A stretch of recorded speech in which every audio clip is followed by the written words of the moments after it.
Yo, what's up? So, tutorial tayo, SDN Hard Serpentra, the Sea Dragon. So, nilibsangan natin yung first phase 1 kasi wala naman tayong masyadong doon. Parang katulad lang naman siya ng easy. So, dito sa phase 2, ang nabago lang naman is yung bumubughan na siya ng paikot. Okay? So, wala naman kayong kailangan ibang gawin dyan kundi mag DPS. So yan, dodge lang, bumubughan na rin siya sa gilid. Tapos yan, kailangan nyo ring i-dodge yung spread out na yan kasi sa huli napakasakit niyan, lalo sa phase 3, lalo kapag may range na yung boss. Kaya tandaan nyo, lagi nyo pag-aralan yung pag-dodge ng spread out. Automatic yun, kapag nakita nyo spread out, i-dodge nyo na kasi automatic na yun. Kasi sa phase 3 napakasakit nun. So ayan, pag nakita nyo yung the Sea Dragon is targeting you out of the way, ibig sabihin yan is iikot siya, bubuga siya ng yelo. So yun lang, ikot lang kayo, play safe. Kung napakalayo nyo naman doon sa ano niya, pwede kayong magbato-bato dyan ng skill tulad ng ginagawa ko dyan. Nakita nyo naman, bato-bato lang ako ng skill. Then ayan, pagkatapos umikot, balik na ulit kayo sa pagdi-DPS. So dapat nga pala may communication din kayo dito ng teammates nyo para nakakapag-command kayo, lalo na kapag nasa phase 3 na.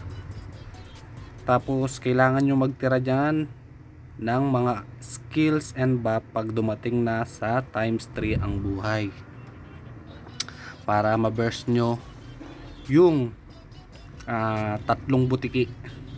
So dive out, alis kayo, huwag kayong magtitiwala sa barrier na shield kasi nagbabagyan minsan. Kahit nasa loob kayo is mamamatay kayo. So mas maigi pang pumunta na lang kayo sa gilid para safe. So yun. Tapos ang dapat nyo laging tandaan is meron kayong Highlander na may kakampi na may dalang Highlander. Kasi once na hindi nyo ma-burst yung nasa times 3 is maise-save kayo ng Highlander. Kasi kailangan nyo talaga na hindi mamatay hanggang sa umabot kayo sa phase 3. So ayan, bubugha, dodge. Yun lang naman mga kailangan nyo na dodge. Spread out, dodge. So nagkamali ako dyan, nahuli yung dodge ko. So pero okay lang, hindi na pa naman siya ganun kasakit. So dodge, go. So ano lang, nakikita sa kung makikita nyo is tinitipid ko na dito yung buff ko. Hindi ko na siya masyadong ginagamit kasi magta times 3 na kailangan namin yan mimya. So dodge, spread out, dodge, dapat lagi nyo idadodge yun. So napakahalaga dito na naka mic kayo para sa inyong communication.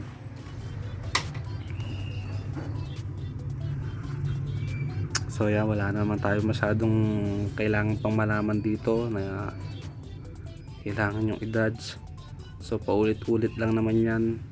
The Sea Dragon is targeting you, ikot ulit kayo, bato-bato ng skill kung sakali kaya. Pero kung hindi at mas malapit ka sa binubuga niya, mas maigip kung tumakbo ka na lang kasi napakasakit nun.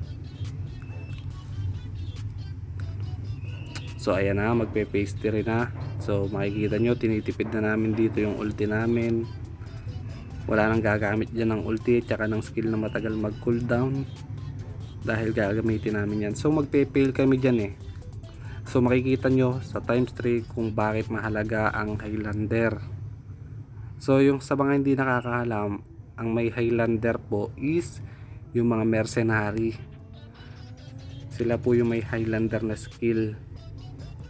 So isang beses nyo lang siyang pwedeng magamit sa laro, pero napakahalaga nito para ma-maintain nyo na may tatlo kayong buhay hanggang times 3.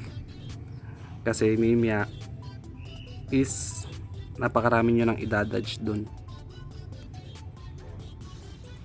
So ayan, burst lang kayo, sa harap lang siya bubugha kasi walang lumabas na targeting you.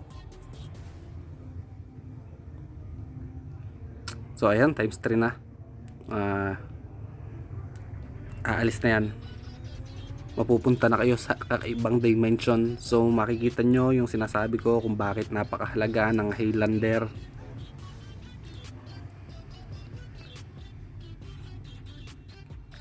Kasi once na mag-fail kayo sa pag-brush dito sa tatlong butiking to, is makakaligtas kayo sa pamamagitan ng Highlander. So makikita nyo kasi napahiwalay kasi yung isa dyan, kaya hindi namin na-brush.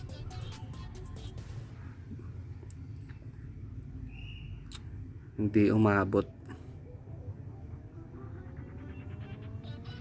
nagkahiwalay-hiwalay kasi sila eh.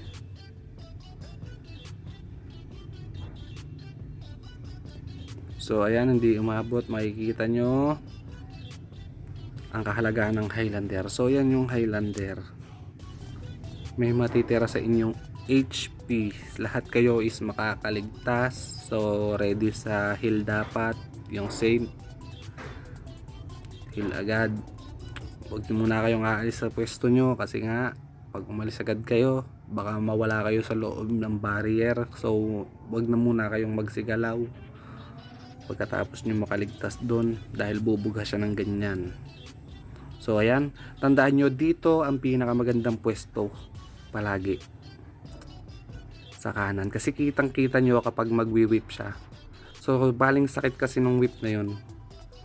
Yung whip na yun is siguro sa ganyang wala pang rage is babawas siya sa inyo ng kalahati ng buhay nyo. Kaya nakita nyo yung whip dito, hindi ka makahagip ng whip sa simula.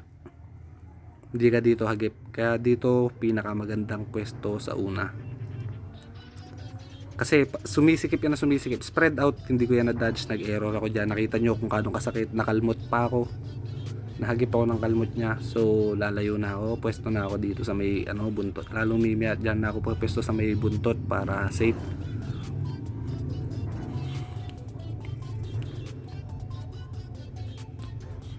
So ayun, nakita nyo nag-whip siya tapos hindi kami hagip dito ng whip, 'di ba?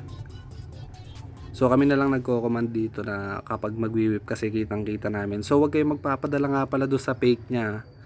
Kasi may fake yan si si Serpentre. Na fake yan, naangat yung buntot, akala nyo papalo.